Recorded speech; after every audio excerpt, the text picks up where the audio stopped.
John, మీ లైఫ్లో ఒక చిన్న మిస్టేక్ మిమ్మల్ని గ్రో కానియకుండా ఆపేస్తుంది. అదేంటో తెలుసా? మీ సరౌండింగ్స్. లెట్స్ సే నువ్వు ఒక ఇంటర్నేషనల్ స్టూడెంట్ లేకపోతే 9 to 5 ఎంప్లాయ్ అనుకుందాం. నువ్వు నీ పార్ట్ టైం జాబ్ లేదు, నీ ఫుల్ టైం జాబ్ నుంచి ఇంటికి రాగానే నీ సరౌండింగ్స్ ఎలా ఉంటాయి? లెట్స్ సే నీ ఫ్రెండ్ ఒకడు ల్యాప్టాప్లో మూవీ చూసుకుంటుంటాడు, ఇంకోటి పడుకొని ఉంటాడు, ఇంకోటి ఆల్రెడీ 12 hours షిఫ్ట్ చేసుకుంటుంటాడు, ఇంకోటి ఏదో అసైన్మెంట్స్ ఏదో చేసుకుంటుంటాడు.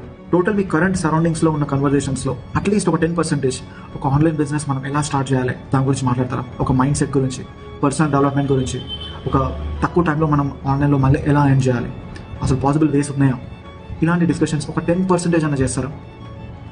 మీరు మాట్లాడే మొత్తం ఎట్లుంటుంది తెలుసా? నిన్న నేను కూర వండినా కదా, ఈరోజు నువ్వు ఉండాలి. అరే నిన్న నేను రూమ్ క్లీన్ చేసినా కదా, ఈరోజు నువ్వు ఎందుకు క్లీన్ చేయలేదు? ఇంకా అరే నాకు ఈరోజు అసైన్మెంట్ ఉంది, నువ్వు ఈరోజు ఉండేసి రేపు పొందలేను.